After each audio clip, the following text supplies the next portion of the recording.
Welcome to the Sound in Marketing Podcast. I'm your host, Gina Isham, owner and founder of Dreamr Productions and Sound in Marketing Learning. I create, consult, and educate brands and individuals on the power of sound in marketing. Looking to create branded sound or need a sound strategist? Head on over to dreamrproductions.com and let's chat. That's DREAMR productions.com. Want to learn more about sound in marketing these days?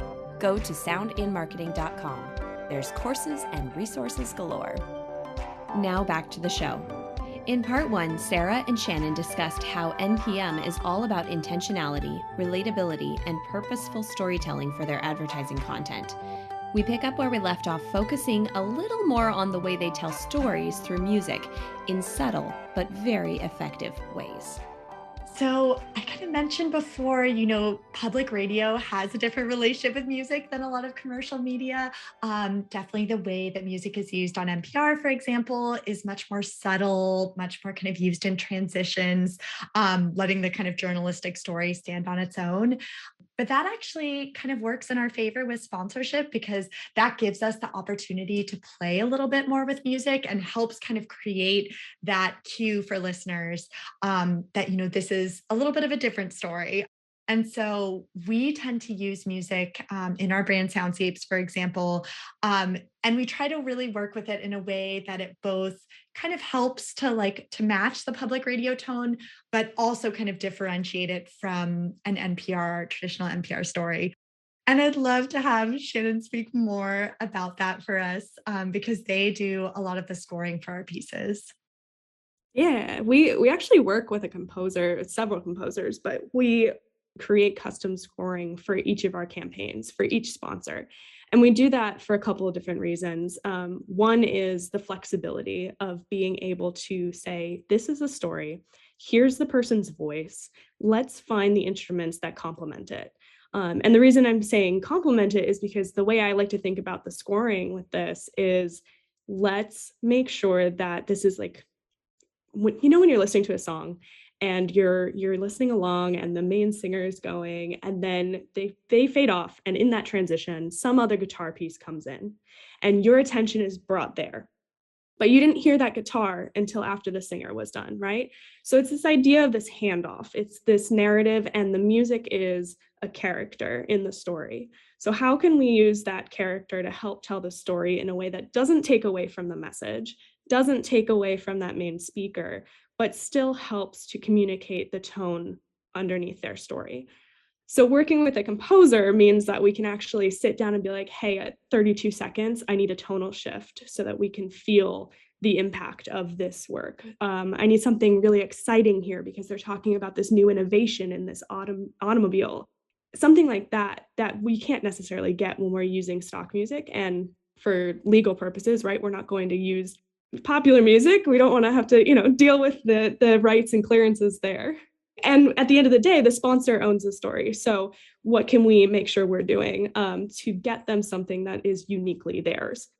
To Sarah's point of tone and making it a little bit different than the public radio approach is, we still, love our pianos and our strings and all the orchestral sounds, but we've also had the opportunity to work with different composers who bring different style. Meet Leah Andrews. I was watching TV and I saw this beautiful New York snow globe come up on the screen, and it was very ornate. Inside the globe it had the Twin Towers and a bunch of other really beautifully sculpted buildings. In the moment of seeing it with the glitter flying around and the snow flying around, I just wanted to kind of be in there almost, and the rest is kind of history. Leah became the queen of snow globes, making custom snow globes. One of the composers we work with right now, I actually found on social media because they had a song, just like a spoof song, a little parody song that was like, I got my sock wet and now I have to throw my whole foot away. And I saw that and I was like, oh, that's funny. And it's like stuck in your head, the song. And I reached out, and it's just so amazing to see how people can bring different perspectives to the music and different pieces and tones and instrumentation and energies. And so we've gotten to work with this person, and she's been absolutely fantastic at bringing a different sound to those sponsorship messages. Again, finding the way to make it similar to public radio, but differentiated enough that the NPR listener knows that it's sponsorship. As a composer, thank you for doing that. I still write production music, but it frustrates me a lot because when you're told, write something like Toddlers and Tiaras or Duck Dynasty, what does that mean? But if you're actually composing for a set, this is the story, this is the project, this is the tone, any composer worth their weight can work with that and actually come up with something that will emote specifically for that rather than just write something dramedy. Like that doesn't vibe. So I really appreciate that you do that, and I hope that more and more companies will take that on rather than just grabbing some track from some library that's just, I don't know. I really, really appreciate that. So I'm glad that you do that. Thank you. Yeah, no, and that's half the fun of it, right? Is like part of the fun of making these stories is getting to dive in and learn about each of these brands, learn about these industries, learn about these products. The other part that's also really fun is getting to create something that's unique, getting to create something that's different and something that like will not be recreated again. You know, we're not going to use that same music from one sponsor to the next, and we're going to make sure that we have that conversation of like, hey, I would love for this one to have some digital sounds, but also something organic.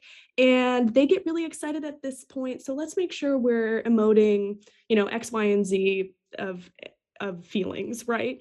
And just having that conversation, I think, is also just another way that we're putting a little bit more mindfulness into the sponsorship we're creating. And I would add to it, we try to be really thoughtful about how we work with freelancers and other creatives on the stories.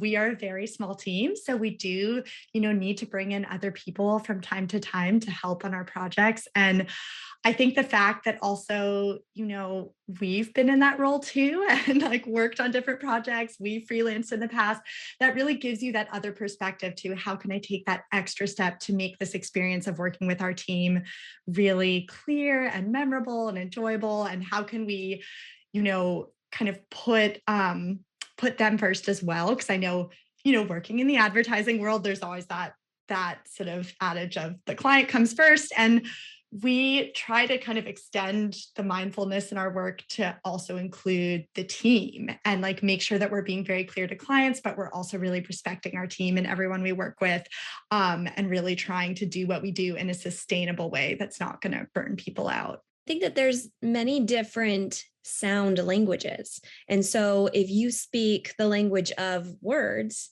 there could be another person that speaks the language of music and another person that speaks the language of sound design. And they all go together. And so, especially if you said you had a small team, if you can branch out and bring different parts of that language together, you're going to have a stronger story. And I was also thinking too, like, depending on where the client is geographically or demographically or economically, you could bring in a composer or a sound designer that comes from this demographic of some sort, and they could represent in even more of an emotional way. So there's no end to the limits of possibilities that you could do. It's funny you say that, because I think in terms of language, like I'm a musician by trade technically, and like Sarah were you an English major? Is that correct? I was indeed. Okay. So like I am not words and clauses. That is not my style. I am audio first. And so we've definitely seen that come to life in how we relate to client feedback, or our associate producer even is Sammy. She's kind of in the middle too, I'd say. And so it's been really interesting as we expand our team and as we bring in other people from different perspectives, from different walks of life, just being able to have those intentional conversations and say like, oh, you see this differently. Okay, let's chat about that. Let's figure out what the best way to move forward with this is. And to your point also, I just want to add something we've been trying to be very mindful of and work towards is making sure that when we're telling stories for brands and we're featuring people who maybe they're partnered with, or maybe they've funded or elevated their work in some way, really being mindful with how we tell their story, so that they feel empowered in that space. Trying to be very cautious about recognizing that the story is from the brand, but maybe not about the brand. It's just about the work the brand is helping to support, and making sure that we are being super intentional with how we present that information, and make sure that, again, like they feel empowered and that they get to have a voice in telling their story. I was just watching a clip from a Steve Jobs video, and he was talking about examples of how you market. And he was using Nike as an example. And he said, in Nike's advertising and marketing, they don't actually talk about the product. They talk about the physicality of it, what you can do with it, the people that are involved. So to your point, yes, I completely agree. There has to be a bigger picture out there rather than just buy my shoe. And something we haven't really touched on too much, but I think this is a big driver for our work, and that kind of made me think of this, is because we are creating pieces for the NPR audience, we're creating sponsorship that the NPR audience will hear. All the work we're doing, aside from the mindfulness that we are putting into it, all of our custom audio pieces are also undergoing a legal and ethics review as we go through. And I think the biggest thing about that is just every piece we create, we need to make sure it's grounded in facts, grounded in real experiences, and can be substantiated. And so I think, to your point of you're showing what the impact of the work is, you're showing what is possible with this work. We're also making sure that we like kind of rein that in at times, right? It's like, yes, you can pie in the sky, but let's talk about what is happening and what the real impact is. And oftentimes, like, that relatable story of this is what we have done with this is far more powerful than maybe the marketing language could be there, right? The idea of showing how this is making a tangible impact is something we try to really hold on to as we go forward with these. And as we close out, I just wanted to ask this question, just for the viewers. When you speak to your clients, when they're working on these advertisements as sponsorship and such, what guidelines, what kinds of things do you try and let them know needs to be present? What kinds of aspects do you need from them to create a good story that resonates with the NPR audience? I think one thing we've been thinking about more as we've done more of these stories and we've started to actually track and follow the performance data and see like which types of voices do listeners resonate with. One of the things we've thought about is also considering this in the context of NPR's North Star goal, which is, really growing their audience to include younger and more diverse listeners. And in that same vein, when we work with sponsors, we want to encourage them to really showcase speakers who are both inspiring, but also relatable. So we have a lot of brands who, want to feature their founder, their CEO, and those can be some really great stories.